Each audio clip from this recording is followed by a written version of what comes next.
Hey, what's going on, everybody? Welcome to the West Coast Sports Podcast. I'm your host, Richard Freas Guzman, and I just want to welcome everybody on back over to the podcast. I know it has been quite some time since I've actually recorded a podcast, and just unfortunately I had a couple things where I needed to go and take care of. Had some financial things to go and take care of, and if you guys don't know, I really don't make any kind of money off of this podcast. I really do it for fun. I love talking about sports. I love being able to go in and just spend some time to be able to talk to you guys. It makes it almost feel like I'm talking to a couple friends or something like that.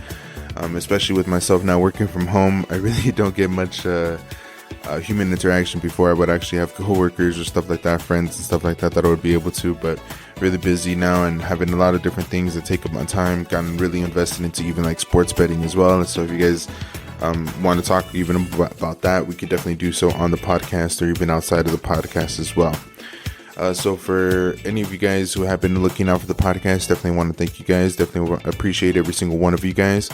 And as well for those of you who maybe are picking up the podcast for the first time, welcome. Definitely want to tell you guys thank you for checking it out, for stumbling upon it however you did, and thank you to whoever it was that turned you on to the podcast or who put you on.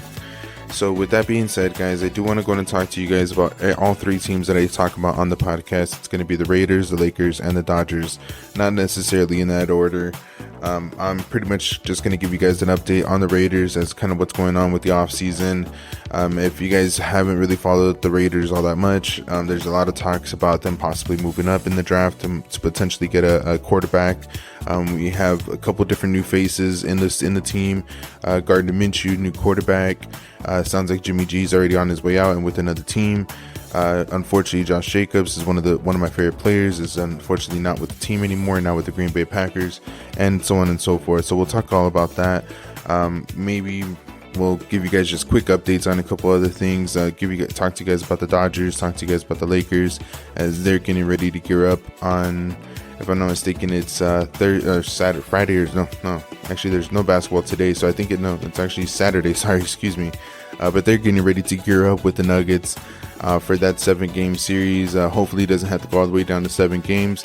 I'll talk to you guys a little bit about why I think the Lakers have a really good shot at some revenge this season. But we'll talk about that on that segment. And then as well to talk to you guys, of course, about the Dodgers being one of my favorite teams, of course. A team that holds very, very near and dear to my heart, as most of you guys probably know. We're going to be talking all about the Dodgers, just kind of give you guys an update why I can tell you guys not to go ahead and worry too much about what's going on. If you guys are worried about the rough start that's going on, we just lost a series, losing 2 games out of the 3 to the Nationals. And I'll tell you guys a little bit about why not to worry and why it's all going to be okay at the end and why it's a long season, okay? So with that being said, guys, I know I was saying maybe not particularly in that order, but with the Raiders being the team that's in the off season, I really wanted to just kind of get them out of the way, give you guys a quick update, and then we'll talk more and more about them as it gets closer to the draft and so on and so forth. How's that sound? So guys, with that being said, with the Raiders, as I was mentioning, they have a couple different new faces, a couple people that ended up leaving, unfortunately. My favorite signing, Christian Wilkinson. If you guys did not hear about this guy, or you guys don't know about this guy, he's an animal. He's an interior defensive lineman, so he's a defensive tackle. This guy has a motor just like Max Crosby. So I know you guys already know that name, right? If you guys already know that name, Max Crosby, you guys are gonna love this guy, Christian Wilkinson, because they are cut from the same cloth kind of deal. You know what I mean? They're 2 peas in a pod, so to say. They're 2 guys that have a very high motor. They're gonna go ahead and disrupt the offensive line as much as they can. They're gonna cause all kinds of pressure on that QB, and I really think that this is gonna be one of our main focuses on the defense, as it probably has been already for a while, but just unfortunately things really haven't panned out with the people that we've had in those places or in those spots. Now with Christian Wilkinson, this guy is a guy who has his head on straight. This dude jokes around all the time on the football field and everything. So if you don't see him joking around, then that's when you probably know that something's wrong. But with this guy being partnered up with Max Crosby, it's going to be definitely interesting. And then you also have Malcolm Kuntz on the other side over there, who is an animal as well. He's year after year, he's shown improvements. Last season, I think, really was a year that he kind of not necessarily broke out, but he got the attention of a few people. Now I'm thinking this year coming up, he's really going to work hard. He's going to have some additional help with having Christian Wilkinson there. I'm telling you guys, this defensive line is going to be incredible. I have a feeling that we can definitely go in and set some records, or at least just get the league scared. You know what I mean. Scared the crap out of the league from this defensive line. So now the other couple things here, I've heard that the Raiders are going to be going and getting some new linebackers. I really like the linebackers that we currently already have. Having Divine Diablo, of course with Robert Spillane, and if we would maybe pick up just one other guy there, one other solid linebacker. There was a couple times that the Raiders were talking about maybe being able to go in and get Patrick Queen, from the Ravens, but it seems like he ended up going over to the Steelers, if I'm not mistaken. So there's a couple different, maybe there's some other players out there. Maybe we can go in and get them in the draft or something this year. Who knows? I'm not too sure how deep the linebacking core is for the draft or whatever it is. I do know that there is a huge following, or a huge market for the wide receivers out there in the draft. I heard that there's all kinds, of course, with Marvin Harrison Jr. being the main one. I'm really not thinking that the Raiders are going to be going that route. As I kind of mentioned it in the intro, I'm really thinking that they're going to be going after a quarterback in this draft. It sounds like they're trying to see what they can do in order to move up.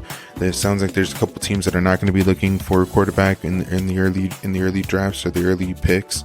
So there's a possibility that the Raiders can find a trade partner there. But we'll have to go and see, of course. I'm pretty sure it's not going to happen probably until the day of the draft, of course. Usually never any kind of trades or anything like that happen before the draft or anything like that. So we'll have to go in and keep a close eye. I know I'll definitely be keeping an eye on the draft to go in and see what's happening with the Raiders. And I'll definitely be making a podcast about that. Now, as far as which quarterbacks they've been looking at, there's a couple of different ones. I know there's Daniels, I think, out in LSU. And I'm so sorry, guys. I really don't follow college football all too much. And I know there's a guy named like Bo Nix or something like that. And then there's McCarthy. There's all. I don't even think that there's a chance that we go up to go in and get Caleb Williams. I'm pretty sure he's going to the Bears no matter what at number 1. And I'm pretty sure that they're not going to go in and trade back unless some team offers them something ridiculous. But we'll have to go in and see what happens with all that. As I'm also a couple other things, as I mentioned in the intro there, one of my favorite players on the Raiders, or formerly on the Raiders, Josh Jacobs. As you guys have seen, if you guys follow me on my Instagram, either my personal one or the podcast one, you guys have probably seen the pictures that of myself and Josh Jacobs that I ended up taking a picture. Had a small interview with him it was like a charity softball event that the Raiders and the Golden Knights put on every single year out here. So definitely sad to go in and see a guy like that. First of all, really great guy, really humble. He has to look out for his best interests at the end of the day, and you can't blame a guy for doing that, for wanting to take care of himself and his family and everything, especially knowing his background, having that he had been homeless in the past and this and that. So you definitely understand where this guy is coming from. And he went out to a really great team. He's replaced a really great player. The Packers absolutely love Aaron Jones out there. I know he's going to be a tough guy to go and replace, and it sounds like I think Aaron Jones actually went to one of their rivals, so he's probably going to be able to play them a couple of times and show them that they made maybe a bad mistake. But I really think that the Packers did a really good job. Running backs, you got to get them while they're good, and Josh Jacobs is definitely good. He's one of those running backs who, as long as you give him the right kind of volume, as long as you give him blocking, he's going to be great for you. He's going to do a great job for you. So we'll definitely go ahead and see what, happens with all that. There's maybe a couple other moves or something like that the Raiders that they can do, but I really think that at this point, everything's going to come down to the draft, which if I'm not mistaken, I think is in a couple weeks or so, but I'll definitely talk more and more about that as it gets closer. So with that being said, I do want to close that on the Raiders, and I definitely wanted to go and talk about the Dodgers, as they are just right in the middle of their well, not in the middle, excuse me, but they're actually just in the middle of getting started. So they're actually just getting started in their season. It's still the first month. Actually, still technically the first month. There was a couple games in March, but pretty much April is the very first month of baseball where all the teams are active and all the teams are playing and so on and so forth. And to tell you guys the truth, the Dodgers have not started off all that hot, and that's me being a diehard Dodgers fan. If you guys know me, you guys know that I'm a Dodgers fan. You guys know that I love the Dodgers. I have anyway, if you guys are friends or family, you guys know why I love the Dodgers and everything. If you guys are curious, you guys can definitely go ahead and listen to a couple other ones, but it's family ties, it's blood. It's, I have a cousin who was the biggest Dodger fan of all time and everything, and he took me to opening day one time, and I was hooked from there. So again, my cousin Moy, may you rest in peace, and thank you again for showing me, and for, I'm pretty sure our entire family is Dodger fans because of you and because of the love of the Dodgers and everything that they have. But anyways, to move on forward, that is the biggest reason why I'm such a diehard Dodgers fan.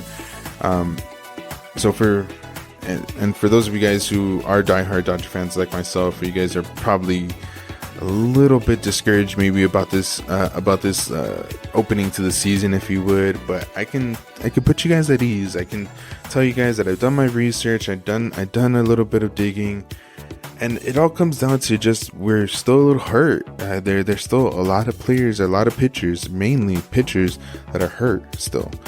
You have Galvin Lux, who unfortunately he's coming back from an injury that took him quite some time in order to go and bounce back from. Now that he's kind of playing better, and now that he's back and everything, I mean, it's going to take him some time to get back into form and back into the player that he once was. Now, that's all good and dandy and everything now, but when you have some players like a Shohei Ohtani, like a Mookie Betts, like a Freddie Freeman, like a Max Muncy, Teoscar Hernandez, you're expecting his team to be able to put some runs. And there's been a couple times where the opposition has had some really great pitching on there, really great defense, and unfortunately the Dodgers have had a couple times where they've been lackluster on the bats and everything. Especially yesterday, they pretty much laid a goose egg, if I'm not mistaken, right? It was 2-0. So I mean, after a while I kind of stopped watching the game, but I mean, it just kind of got me a little bit upset at the fact that, we spent all this money, and I know probably you guys are thinking the same thing. We spent all this money and these guys can't even get a single run together, and blah blah blah blah blah, right? And you'd be right, but I can tell you guys, it's April. This goes all the way down till September, and down in September, I mean, by that time, who knows where we're gonna be at? I'm pretty sure we're gonna be towards the top, like we are in almost all these other years. My main thing is I want to see how the team is performing at the time. How healthy are we? Because we have brought up a couple of younger guys, from the minor leagues, and they've actually done pretty okay. But you definitely don't want to depend on that. We kind of saw what that looked like last season, having Bobby Miller as one of the guys that we actually had, I think, was a second starter, or the second starter in the playoffs, So when you have something like that going on, when you have really young guys who have not been there, done that, starting so early in the rotation, I mean, I can understand if Bobby Miller was maybe at the end of the rotation or something like that. I can definitely understand that, right? Now, it's the beginning of the season, and of course, if we're still dealing with some injuries, you still have Dustin May, Tony Gonsolin, who are still hurt. You still have Walker Buehler, who's still recovering back, and it seems like he's getting closer and closer and closer. People are saying that they were trying their best for him to maybe start, or maybe even come out of the bullpen in his bobblehead night. That's going to be on Saturday, the 20th. But it seems like maybe that might not be the case, but we'll definitely have to keep a close eye on that. It sounds like he's within weeks at the most. Hopefully it's just 1 week or something like that, but we'll definitely have to keep a close eye to go and see when his return is, as that's one of the returns that I'm most anticipated on. Of course, we have El Capitan, Mr. Kershaw. I was actually just telling my wife the other day that it's crazy to think about that. I've literally watched this man's career, his entire career. I've watched him since he first threw that first pitch when he was wearing number 54. That's right, he wasn't always number 22. But I watched his entire career, and it's crazy to think about that. I'll be able to go in, and I'm hoping that I'll be able to finish or watch him finish his career as a Dodger as well. At least I hope that that's the case, because that was a really big scare that at the end in this offseason that he might go with the Rangers or something like that. But definitely glad to go in and see that he's still a Dodger, of course, and definitely glad to hear that he's getting closer and closer to returning as well. At this point, it's really just the waiting game to go in and see when these guys come back. You just hope that the offense and the bats really provide enough of a lead or enough help in order to give the pitchers that we have, because we are going to be starting some younger pitchers, some guys that really are not used to being in this spots, but we'll definitely have to go in and see what happens. I mean, it's just a waiting game, really, guys. And I know it kind of sucks, because it's you want to see that this team, who is capable of really doing great things, but I think it's really just a thing of the bats getting hot at the right time and everything. And it's a long season. It's gonna take some time, but I definitely can guarantee that there's gonna be a point where we're looking at this team and like, there they are.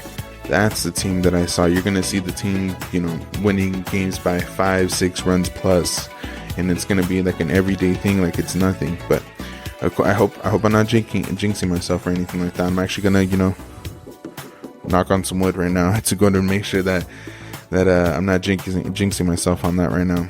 But with that being said, though, guys, I'll definitely keep you guys posted as the season goes on. There's a couple players who are definitely off to hot starts. Mookie Betts has been absolutely on fire.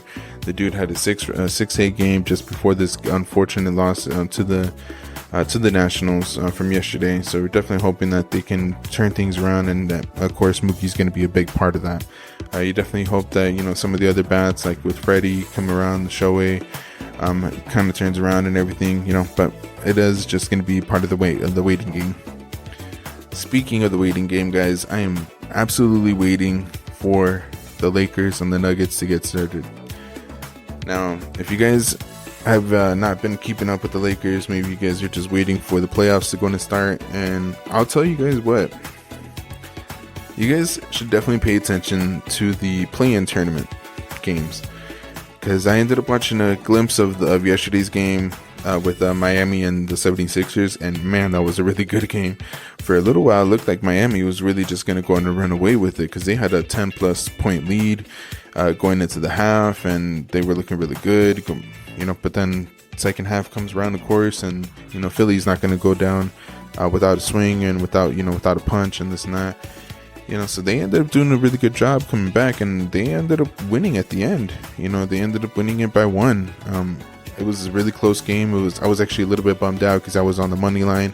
Miami was like getting plus like 180 or something, 185 or something like that. So I was a little bit bummed out on it, but it was a really good game at the end of the day. The second game, Chicago really just showed up and just kind of showed that the Hawks were not even close to them, that they were not even the same class as them, so to say. But let me talk to you guys about the game that I really, really want to talk to you guys about. Sounded like the Spice Girls there. I'll tell you what I want. I'm just kidding. But sorry, guys, I'm really having a good time. Really, really enjoying being able to go and talk to you guys again and doing this podcast again, right? So I know at the intro I kind of talked to you guys about why I think that the Lakers are going to have a possibility of being able to win and being able to beat the Nuggets. And I'll let you guys know right now, I don't think that the Nuggets are the same Nuggets as last year. They're better in some spots, don't get me wrong, but they are looking like they're hurt, like maybe they're a little sluggish, and it's just maybe the championship season and this season combined that are just kind of jumbling up on them, that are just kind of they're I don't know, it's taking effect on them, it's getting them worn out, it's getting them tired, and it happens all the time. It's one of the reasons why it's so hard to go back to back. Why it's so hard to three-peat. Again, why only a few teams in the entire in sports in general have been able to do it. So when you see that, I don't know. I know I maybe sound crazy because you guys are probably thinking, well, the Nuggets ended up being the Lakers and swept them all throughout the regular season and whipped the crap out of them last season as well, And I get it and everything, but this Laker team is definitely not the same one as last season. And this Laker team is definitely not the same one that we've had all regular season. Even to this point, we've actually had a little bit of changes. Gabe Vincent has been actually introduced into the rotation, and he's looking like he's really good. Spencer Dinwiddie was recently added, before all this, and he's finally starting to find a good spot, with the team and where he fits in.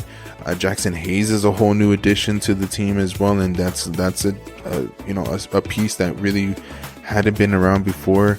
Maybe that's a player that can actually go ahead and provide a little bit of physicality to Jokic or something like that, and be able to disrupt him a little bit. I would really look at this series as a possibility to be able to maybe play both of them. As long as the spacing is not all crazy or anything like that, which is my only worry, because of course AD is not a lights out 3-point shooter, so he's not going to provide a whole lot of spacing, and of course Jackson Hayes is not a lights out 3-point shooter as well. So as long as the spacing doesn't get all jumbled up and it doesn't, as long as it's not affecting like driving lanes for the rest of the team, then I think we should be fine. But overall, I think it's really going to come down to, just are we going to be able to contain Murray, which hopefully Murray is not looking like the type of Murray, like the Jamal Murray from last season, where this dude was making all kinds of incredible shots and was, looking like a guy who was unstoppable. But we'll definitely have to go in and see as it is. My main thing as well, or one of the things that I'm hoping on, is last season it was the Western Conference Finals. These guys were all pumped up because they had been playing really well throughout the playoffs and everything. These guys were all in form. These guys were locked in, and so on and so forth. I'm hoping that we can maybe catch them slipping on this one, or maybe, they're like, oh, we're catching the Lakers, we kicked their ass last year and this and that, blah, blah, blah, and they'll maybe come in a little laxy-daisy, or maybe they're not going to come in as locked in and as ready and focused as last season. Maybe we can catch them sleeping, I'm really thinking that, we have a lot of players that are from the same team, Reeves, you have Austin Reeves, you have D'Lo, you have, of course, Bron and AD. Unfortunately, Vanderbilt is hurt, but he was on the team last year as well. You have Rui, who was on the team last year. So you have a few players who, at least for the majority, the core players that were on the team last year. Then don't forget Gabe Vincent. He was on the Miami Heat last year. They played against the Nuggets in the finals, so he has a little bit of an animosity as well towards them. He has a little bit of a revenge factor as well going on this. So you have a lot of players who really remember last season and maybe want to go in and get some revenge. But I know everything just sounds like a, what if, a big fantasy, big fairy tale. But hey, isn't that what it's going to take sometimes? I don't know. Maybe I'm a little crazy. Maybe I'm going, I don't know. Maybe that is the case. But if you guys haven't been keeping up with the Lakers, definitely tune in. This is going to be an incredible series. I'm really thinking that it's gonna come down to just a few things. I already told you guys about if we can contain Jamal Murray. That's going to be one thing. The other thing would be what kind of a matchup, or how well is AD going to be able to play with Jokic. I honestly think that if it's not going to be a thing where we're throwing physicality at him, like size at Jokic to muck up things to kind of throw him off his game, then it needs to be AD kind of matching his minutes. Otherwise, I feel like any time that Jokic is out there and AD is not, well, they're going to dominate and they're going to be able to go on some runs. If you have AD out there, he has the potential to be able to use his defensive skills to stop any sort of run that the Nuggets want to get on and keep it close, because that's when it really, really gets away. Anytime that the Nuggets really get it going and they get a 8-0 run, a 10-0 run, or whatever the case is, they sustain those things, because they are a good defensive team as well. They have the players to be able to go in and just lock in defensively and then just get easy buckets on the offensive end by playing hard defense. So and they do have quite a bit. I mean, I don't know, they seem a little bit deeper this year. They seem to have more players to be able to put into the rotation, but who knows if that really is going to be the case now that it's getting closer to the playoffs. Last season, I think it was only 7 or 8 players. Very rarely that they played 8 players, but it was more like 7 players that they only played. I'm wondering what kind of approach Mike Malone is going to be doing on that, and seeing if this team is actually going to be able to sustain all of that, because that's a whole lot of minutes, that's a whole lot of time that you're putting on these players, and they've been really, really fortunate that besides Jamal Murray really having, I think, maybe 1 or 2 injuries, and there was really small amount of time that he was out. I know KCP was out for a little bit of time, and I want to say maybe a couple other players, maybe just a few games here and there, but nothing too serious. So they've been really fortunate about that. And not to go and say that I want to wish an injury upon any kind of player or anything like that. Of course not. But it would, I don't know. My main thing is, after a while, players tend to break down. Players tend to get a little bit more sluggish, the more and more that they play. And again, it's just the reason why repeating or going back to back is so difficult. But we'll have to go in and see. Again, this is a team that with the Lakers that have been there, done that. You have, my main thing as well that I want to keep a close eye on is how is D'Lo going to be performing. But I really think that was the reason why we brought in Gabe Vincent, is that if for whatever reason, I mean, of course, Gabe is not going to be able to maybe produce the same amount of offense as D'Lo does, but he can definitely provide something on the defensive side that D'Lo cannot. But we'll have to go in and see exactly how all this happens, or how this all shakes out. It's in my opinion, it's definitely going to be the biggest series that we have coming up. It's but again, I do see a way that the Lakers can actually win this series. But let me know what you guys think. Hope you guys enjoyed this podcast here today, guys. I really did. I really enjoyed being able to go ahead and record again. It's something that I missed in my everyday life. I'll be recording again tomorrow to go and give you guys an update on a couple other things, as there's plenty to go and talk about when it comes down to sports. I'll even talk a little bit about betting here and there. If you guys are interested in it, let me know if you guys want to talk about that on the podcast. If you guys want to reach out to me on Instagram, you can find me. It's going to be West Coast Pod 702, or you can hit me up on my Gmail account. It's going to be West Coast Sports Podcast at gmail.com. Until next time, guys, I hope you guys have a great Thursday, and I'll see you guys then. Peace.